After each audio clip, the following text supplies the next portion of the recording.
COVID-19 recovery, helping Hoosiers recover financially, physically, mentally, and socially through services provided by Community Action of Greater Indianapolis. Services include energy assistance, child care, family support, education, training programs, and food assistance. COVID-19 recovery.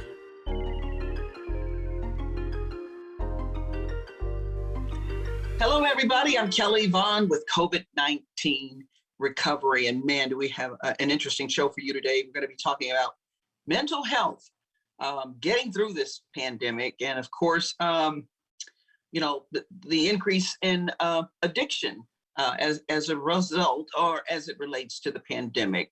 And but I'm just one part of this conversation. Also joining us. Hello, everyone. I'm Al Bracken, and glad to be here.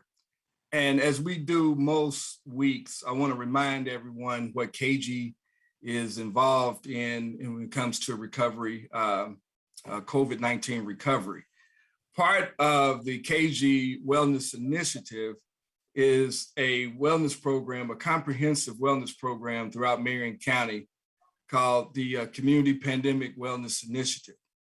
And our approach with what we dub as the CPWI program is a mind, body, and soul approach to wellness. And in doing such, the body part, what we're doing is we're trying to get folks to go to their primary care provider. If they don't have a primary care provider, we're trying to help them get one. We have a wonderful partner with the Shalom clinics that are picking folks up and taking them to the doctor and making sure they do their follow-up. On the soul part of mind, body, and soul, we have an outstanding group of local pastors and ministers, international. We just picked up one from a congregation from the Congo and another congregation from Haiti. So on our soul approach to it, we have a pastoral roundtable that we are working with Pastor Bruce Farr of Overcoming Church as our lead pastor. On the mind part is what our program is going to be doing today, what we're going to look at today, part of mental health and addiction. And as it relates to COVID-19, some trends, some things that we've seen and experienced throughout the pandemic and the aftermath of the pandemic. Having said that, we want to introduce Chase Cotten, another valuable board member of CAGI, actually our board chair, has been doing outstanding work so far. I think it's at least been a year, and he's still coming to the meetings and chairing those meetings. And Chase is part of the Willows Treatment Center. And Chase, welcome to the show, and tell us a little bit about what you do at the Willows, and tell us all you want about what the Willows is involved in. Yeah, thank you so much for having me, Al and Kelly. It's a pleasure to be here, and it's a pleasure to serve on the CAGI board as well in my free time. So I serve as the community director here at the Willow Center. The Willow Center is located in Brownsburg, Indiana, so up on the northwest side suburb of Indianapolis. And we've been in existence for 9 years now, since 2012. We are a certified outpatient substance use treatment and mental health counseling center. We're certified by the Indiana Department of Mental Health and Addiction. So some of the services that we provide include group counseling and therapy, individual counseling and therapy, family counseling and therapy. We also provide peer recovery services. And most of our treatment programs, especially for substance use, are over 18 weeks long. And so we get to know our clients really well. We get to know them for a long time. Our mission here at the Willow Center is it's sort of threefold. We want to impact lives. We want to inspire healing, and we want to create change. And that's sort of what we center all of our programming around.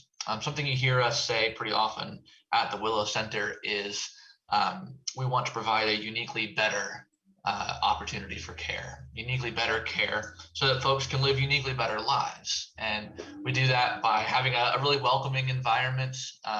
It feels a little bit more like homey when you walk in, as opposed to medical.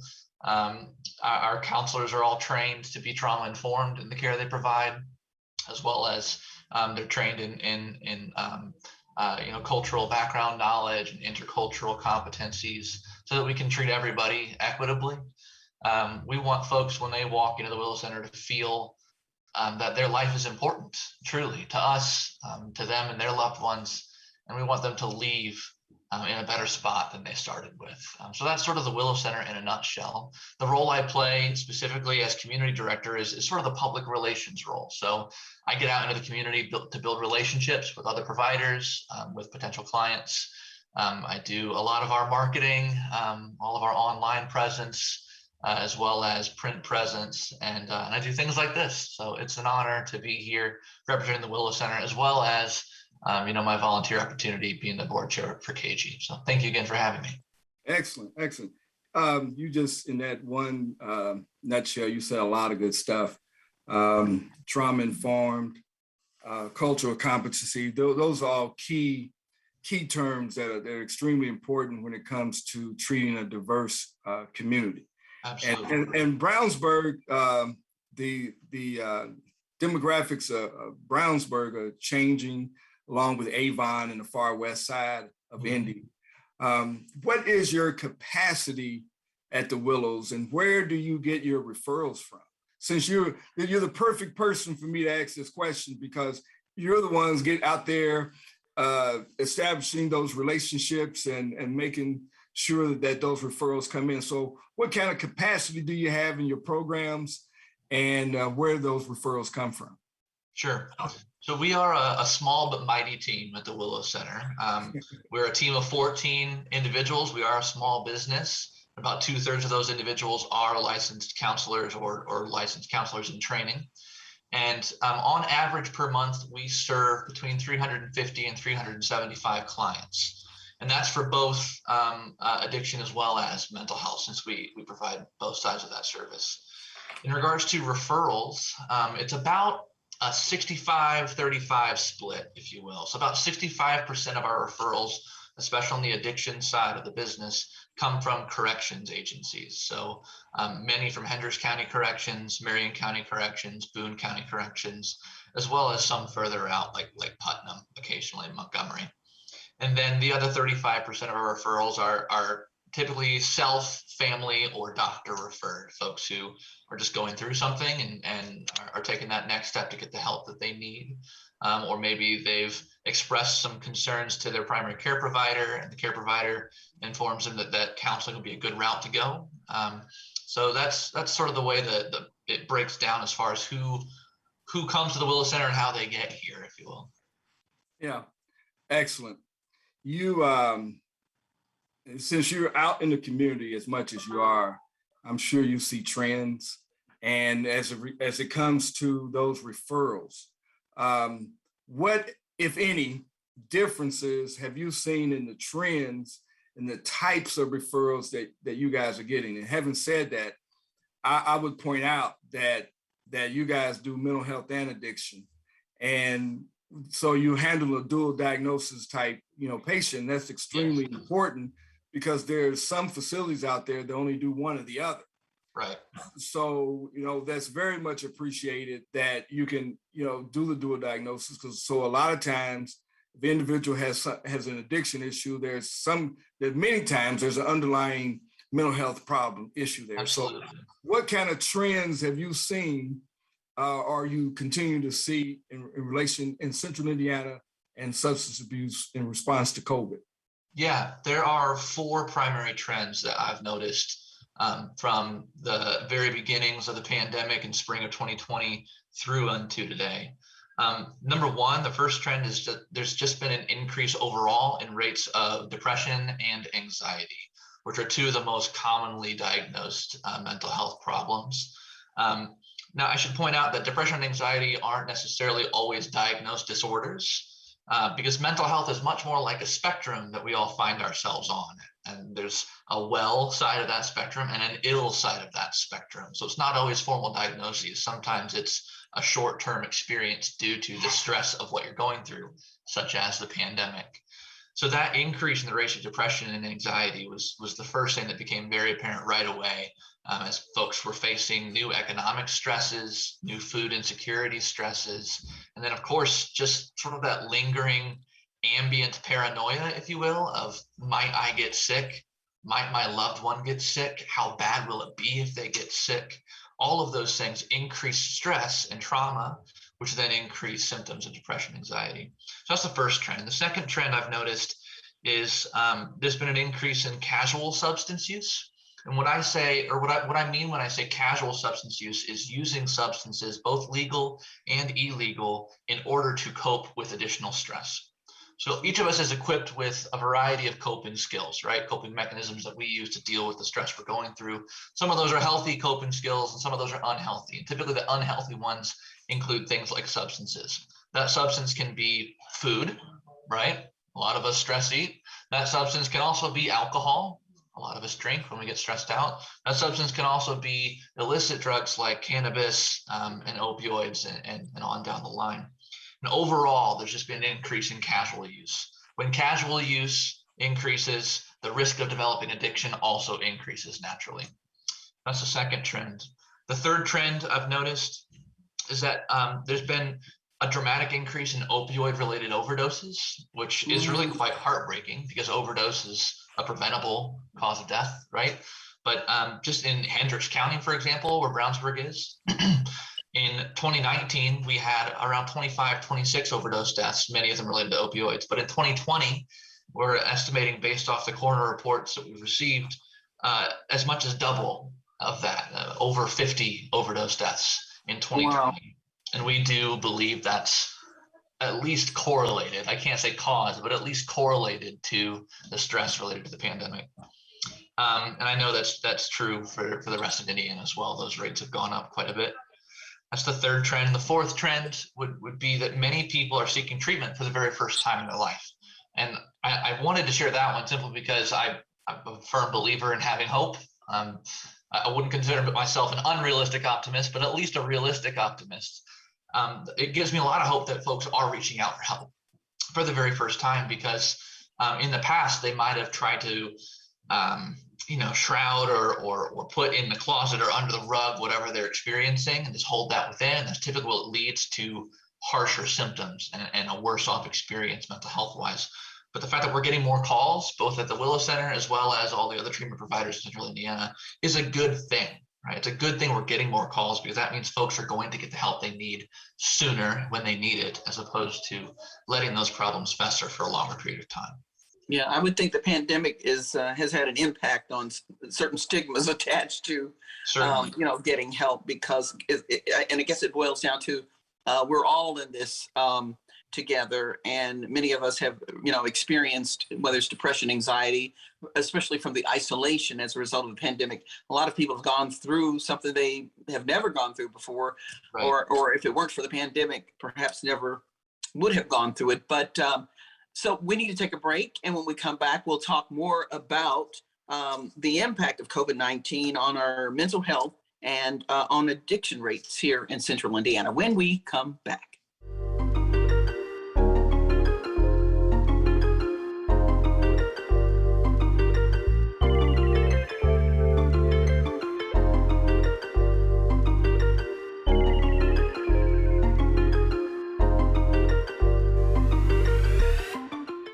During the COVID-19 emergency, community action agencies are open and here to ensure the well-being of families across the country. For over 50 years, we've been delivering life-changing services, solutions, and stability. Contact your local community action agency serving Boone, Hamilton, Hendricks, and Marion counties for help during the COVID-19 emergency. We can assist with masks, hand sanitizers, food, shelter, transportation, and more. Apply today.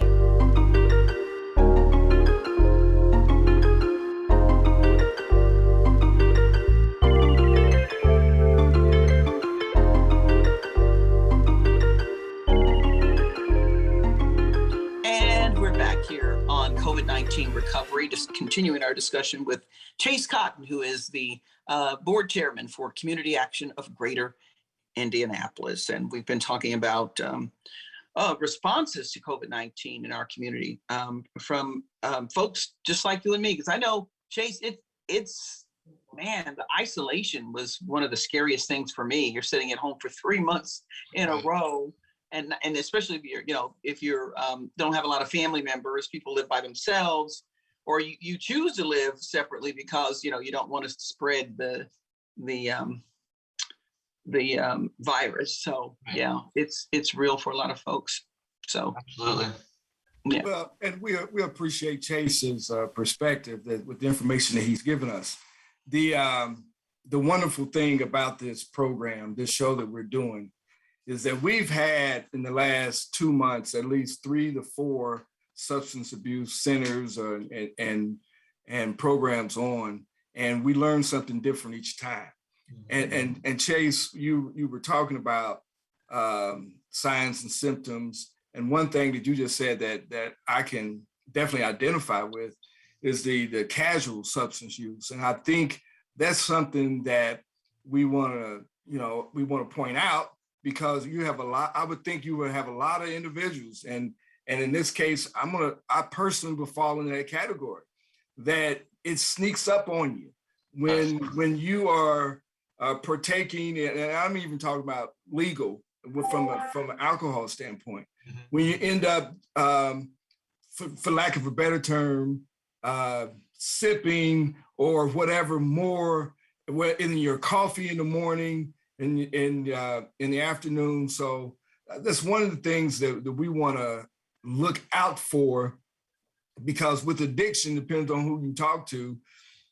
There's family determinants, but in some cases there's no sign, there are signs, but there's no predicting factor that's going to say that this addiction will sneak up on you. So can you talk a little bit about signs and symptoms of addiction and a problem that we can look for in not only ourselves, but in our loved ones, and when it comes to seeking help for them? Yeah, I'd be happy to.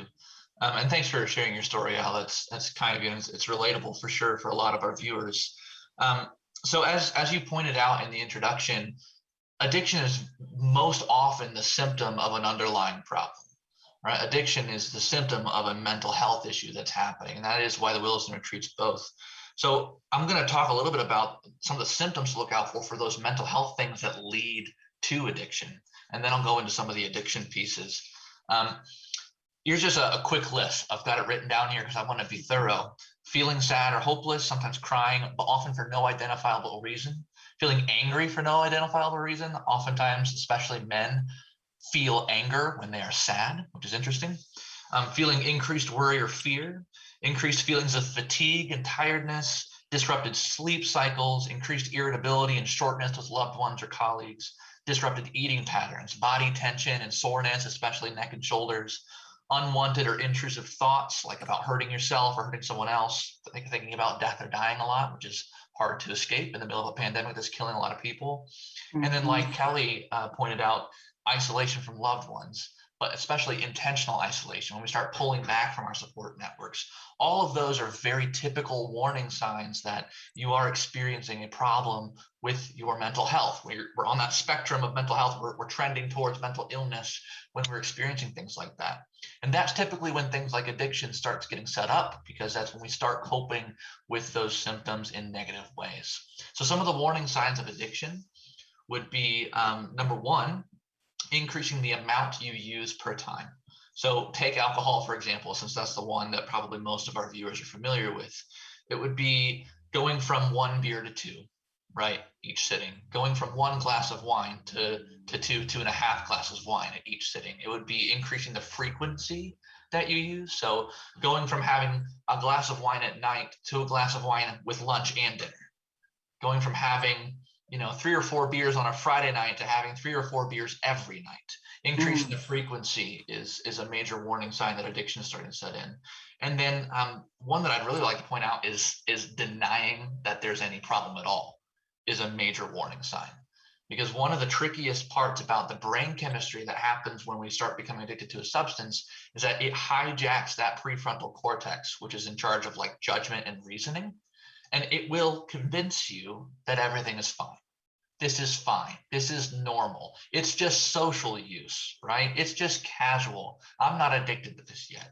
When you start having more and more frequent thoughts like that, especially when people start asking you like, yo, are you okay? Like, you kind of had a lot last night. Are you okay? And you have to rationalize and defend yourself against that. That's a major warning sign that addiction is starting to take hold. So you're basically saying that the sugar in my chocolate cake has hijacked my frontal cortex. So that's why I feel that way. Because I do feel that way sometimes, like, why is this so bad? Because you do see other people who are thin as a rail who can have it, who seem to have it all the time. She's like, why would I eat this? I just blow up, So, but I can see some of that where, especially you get older, you're like, I don't want to do what I want to do, that kind of thing. Yeah. You just solved all my problems in my life, Chase. Yeah, I heard that checklist, in the beginning signs. And a lot of times when we look, if everyone was paying attention to as he did that list, I clicked on at least 2 or 3 of those. Right. And I think one thing that's key, that if we could remind everyone that if you see something, say something. Yes. If you have a loved one, and sometimes if folks just want to be talked to, reach out, and it doesn't have to be in person, but we should be reaching out to our loved ones. A lot of what we're doing on our wellness initiative, especially in the churches, is to look at the congregations and look to your left and look to your right. And if somebody's not going to the doctor, or if someone is not necessarily having a crisis, but they're just not quite right. Right. Reach out to them and talk to them. So Chase, can you tell us a little bit more about resources that are available in the community? And before we're done, we're going to give you an opportunity to talk about how folks contact you, how to contact the Willow Center. Yeah, but can you tell us a little bit about resources and what's available? Yeah, I'd be happy to. So if you find yourself experiencing these symptoms, or more likely you find a friend or loved one experiencing these symptoms, I completely agree with Al's advocation. Provide them an opportunity to talk, right? That's a starting place, that connection. Something we say at the Willow Center often is that the opposite of addiction is connection. And oftentimes that's true for mental illness as well. One of the first steps to living through that mental illness and coping with it is connecting with someone you can trust. So call or text that loved one and get face-to-face if you can, if it's safe to do so, and just listen if you can with your loved one, or if you're experiencing it, reach out to someone. Now, if it is a crisis, there are 2 primary crisis lines that I'd recommend right away. The first one would be the Suicide National Prevention Lifeline, and that number is 1-800-273-9255. Thankfully, that's going to become a 3-digit number here very soon in the state of Indiana, which we're excited about, but we're not quite there yet. The other one is a text line. It's a crisis text line. And you can text anything to the number 741-741.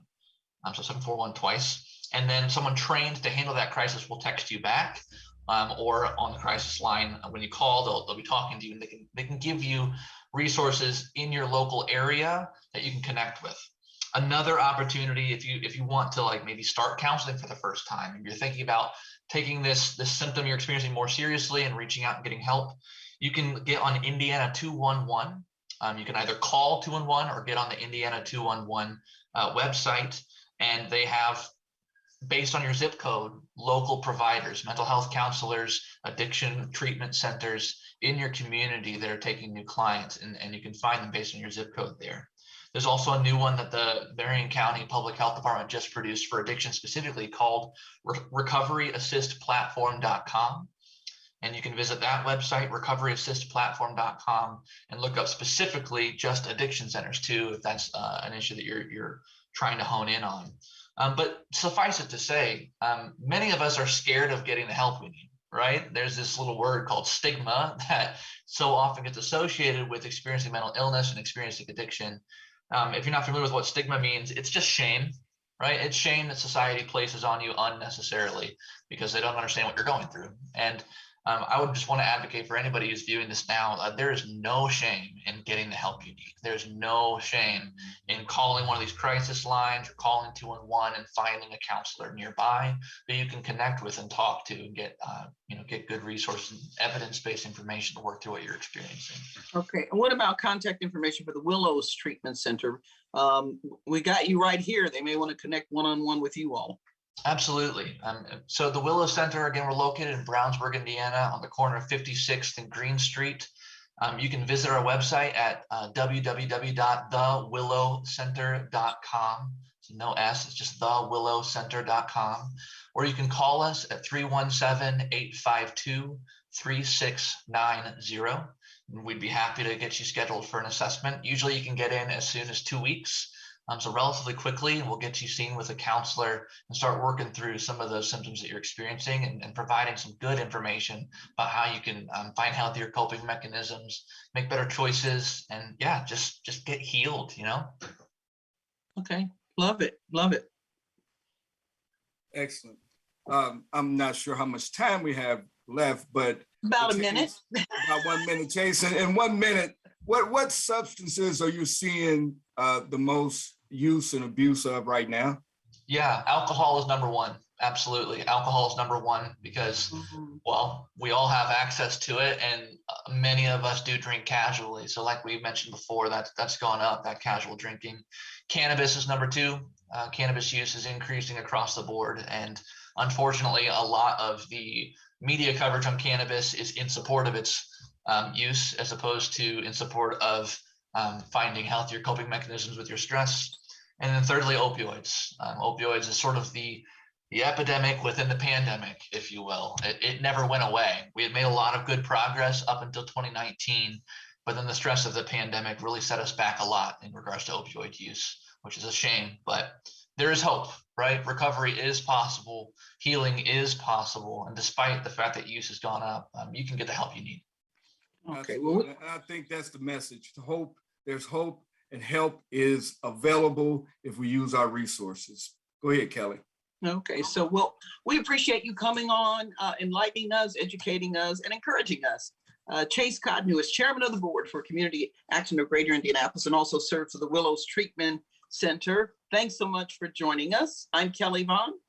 I'm Al Bracken. I'm Chase Cotten. Thank you for having us. We'll see you next time. Bye-bye. Bye-bye. During the COVID-19 emergency, community action agencies are open and here to ensure the well-being of families across the country. For over 50 years, we've been delivering life-changing services, solutions, and stability. Serving Boone, Hamilton, Hendricks, and Marion counties, be sure to visit our website to learn about employment and education opportunities, food, housing, transportation assistance, and more. Apply today by calling 317-396-1800. COVID-19 has changed how we spend weekends with the girls. Now it's time to take the first step that lets us get back to brunching instead of late-night munching. Before we can safely come together, we need the facts. As COVID-19 vaccines become available, you may have questions. Should I get it? Is it safe? Should I wait? It's okay to have questions. Now get the facts at getvaccineanswers.org so you can make an informed decision when vaccines are available to you.